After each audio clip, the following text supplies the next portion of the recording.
Imagine, you're at Nintendo, you're working on a follow-up to one of the greatest N64 games ever created, and you take your super athletic Italian man and slow him down with a sentient fire hose and send him to clean up a beach. It really shouldn't have worked out, but it did.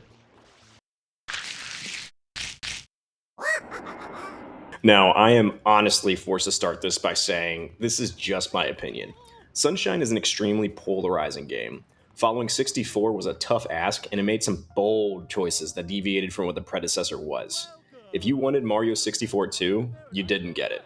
But I think we got something better. And years later, you can draw a direct path from Sunshine to possibly one of the best games ever made. Super Mario Odyssey! Super Mario 64 is the blueprint for what a 3D platforming game should be. It had great controls, well-designed levels, environments that changed slightly over time as you progressed, and interesting and helpful secrets if you took the time to find them. It was almost perfect if you overlooked the camera issues you could run into. Lakitu. All in all, it was an amazing game to release with the N64. So when it came time to release the GameCube, well, obviously we need a 3D Mario platformer, but how do you follow up Mario 64? If you know anything about the Super Mario series, anything goes. There's Super Mario, the original with bricks, pipes, and castles. Super Mario 2, it was all a dream. Super Mario 3, the one that was actually a play. And with all of these in mind, the answer for the GameCube was obviously... Super Mario Sunshine! It's a game that takes objectives from 64, tosses most of the ways to achieve them out the window, changes the controls, the setting, and the characters, but most consequentially, paves the way for probably one of the greatest games ever created. It certainly has its flaws, but I'd argue that it's probably the most important Mario game to release, and one of the greatest sequels of all time. Let's start first with the controls. It was a bold choice to change up the nearly flawless playstyle from the original one to one that you cannot deny plays slower.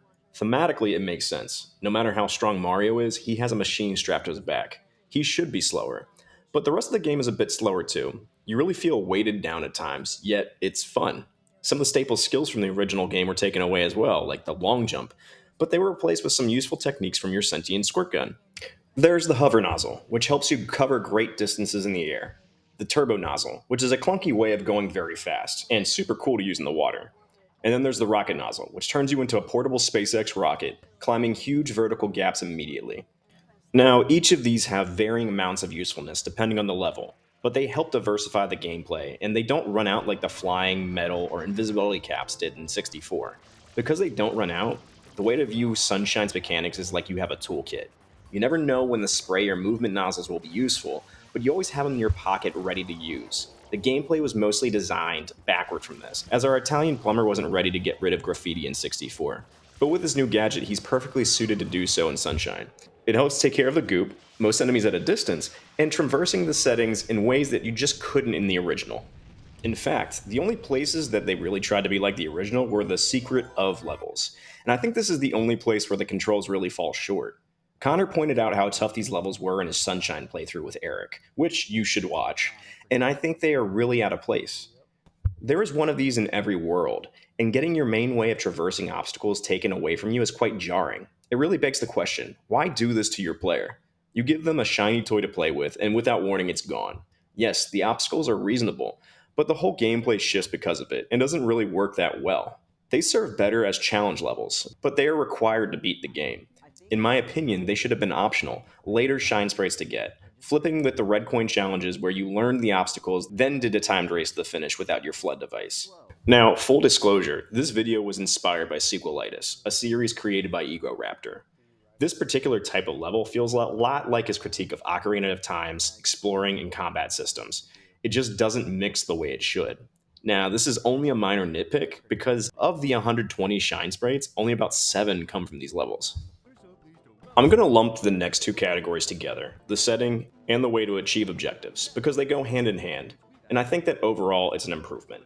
In Mario 64, the way to get stars is to go from point A to point B, beat an enemy, get red coins, and the occasional secret star here or there.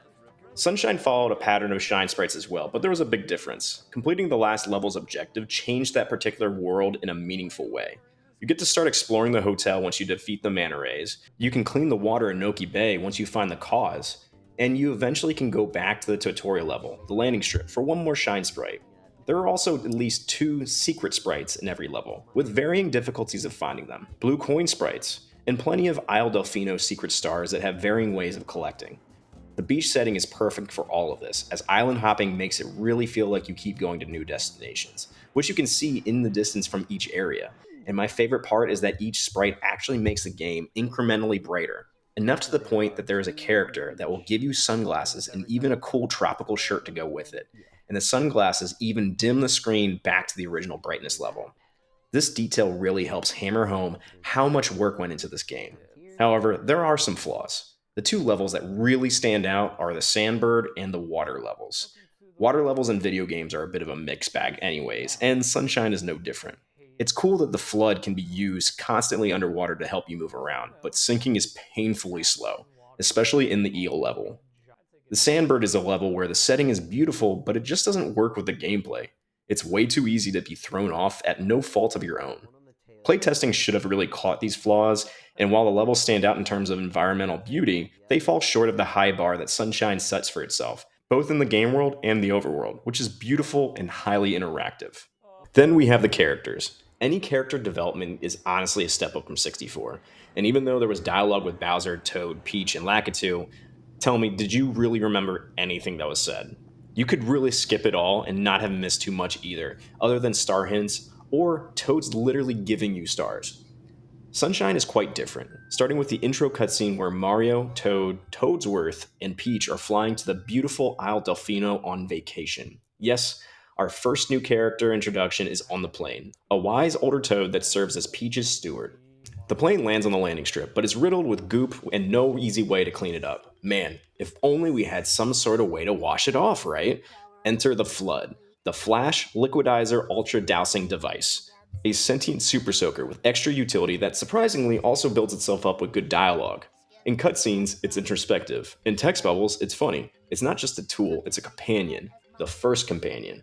And I'm not going to go through and introduce all the characters, but it's the first time we meet several characters, and overall, the villagers, antagonists, and protagonists all work together to create a well-built environment and world, including Gooper Blooper, who I think Eric can sum up what it feels like going up against him again and again. Gooper blooper. Returns again. Uh-huh. Guess who needs some more limbs ripped off? Gooper blooper. Gooper blooper does. Turns out he's just a masochist. Dude, he kind of seems like he is. It's like, oh no, I hope you don't pull my arms off and rip my mouth off so I can't scream.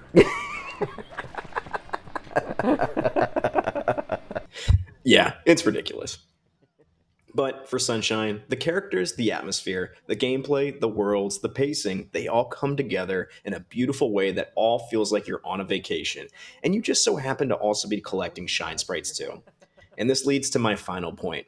Why is this game so important? Well, without it, Odyssey never happens. FLUDD is a precursor to Cappy, and it's easy to see how.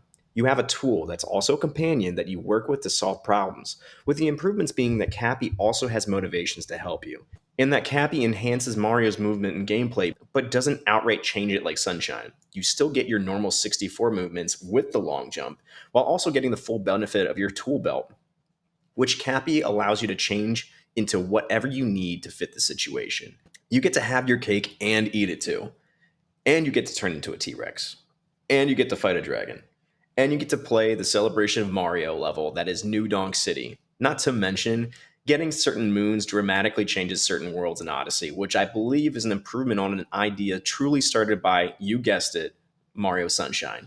None of that happens without this game, where Mario got his first tool rather than a power-up, where world building and setting changes started, where characters, protagonists, and antagonists got fully fleshed out, and changed the objective formula, allowing for more and more creative ways to achieve your goals. Now that's a sequel.